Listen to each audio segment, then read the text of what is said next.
नमस्कार मंडळी, आज आपण उन्हाळ्यामध्ये शरीरासाठी एकदम पौष्टिक आणि पचनालासुद्धा हलकी अशी पुदिन्याची चटणी बनवणार आहोत. तर त्यासाठी मी इथं एक वाटी भरून साधारणतः असा पुदिना घेतलेला आहे, पुदिन्याचे पानं घेतलेले आहेत. जेवढा पुदिना घेतला तेवढंच हिरवी कोथिंबीरसुद्धा घेतलेली आहे.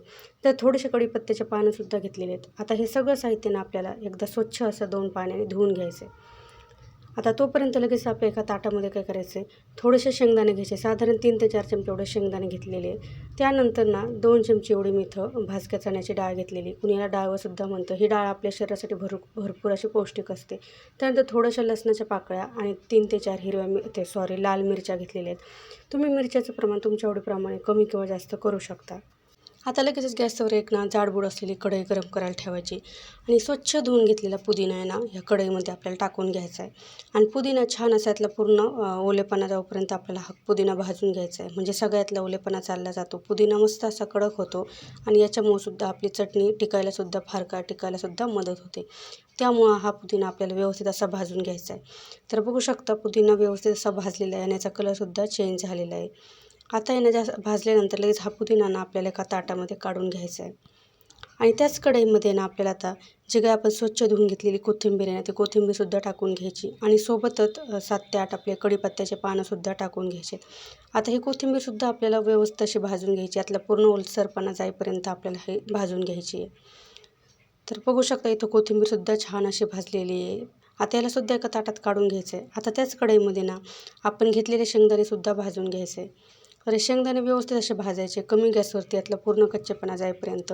फास्ट गॅस अजिबात करायचा नाही, कमी गॅसवरती छान असे हे शेंगदाणे आपल्याला भाजून घ्यायचे. तर बघू शकते त्या शेंगदाण्याचा कलरसुद्धा चेंज झालेला आहे, छान असे आपले शेंगदाणेसुद्धा भाजलेले आहेत. आता लगेच घेतलेले आपण दुसरं जे साहित्य आहे, जसं भाजले चण्याची डाळ आणि जे आपण लसूण आणि मिरच्या घेतल्या त्यासुद्धा लगेच टाकून घ्यायच्यात आणि हे सुद्धा 2 ते 3 मिनटं छान असं आपल्याला भाजून घ्यायचं आहे. लसणामधला पूर्ण कच्चेपणा जाईपर्यंत आपल्याला व्यवस्थित हे भाजून घ्यायचं आहे. गॅस हा मिडियमच ठेवायचा आहे. तर अशा पद्धतीने चटणी केली भरपूर दिवस टिकते पण आणि चवीला पण एकदम अप्रतिम अशी लागते. तर बघू शकता अशा पद्धतीने सगळं भाजून घेतलेले. आता एका ताटात काढून पूर्ण याला थंड करून घ्यायचं आहे. आता थंड झाल्यानंतर एक मिक्सरचं भांडं घ्यायचं आणि त्याच्यामध्ये आपण भाजून घेतलेले कोथिंबीर, पुदिना, कढीपत्ता टाकून घ्यायचं आहे. त्यानंतर लगेचच शेंगदाणे, मिरच्या, लसूण, डाळ हे सगळं साहित्य आपल्या याच्यामध्ये टाकून घ्यायचं आहे. त्यानंतर लगेचच चवीनुसार मीठसुद्धा टाकून घ्यायचं आहे. तुम्हाला हवं असेल ना तर अर्धा लिंबाचा रससुद्धा तुम्ही इथं टाकून घेऊ शकता. आता लगेच झाकण लावून आपल्याला मिक्सर हे चालू बंद करीतच वाटायचं, एकसारखं मिक्सर अजिबात फिरवायचं नाही. तर बघू शकता मिक्सर मी चालू बंद करीत ही चटणी वाटून घेतलेली आहे आणि चटणी किती मस्त अशी मोकळी सुटसुटीत झालेली तुम्ही बघू शकताय. उन्हाळ्यामध्ये पुदिना खाणं शरीरासाठी एकदम फायदेकारक असतं आणि असाच पुदिना तर आपण खाऊ शकत नाही. मग पुदिन्याचं सरबत, पुदिन्याची चटणी असं वेगवेगळ्या प्रकारे खाल्लं की आपल्याला छान असं आवडतं सुद्धा. तर अशा पद्धतीत तुम्ही चटणी बनवून मस्त महिनाभर एन्जॉय करू शकता.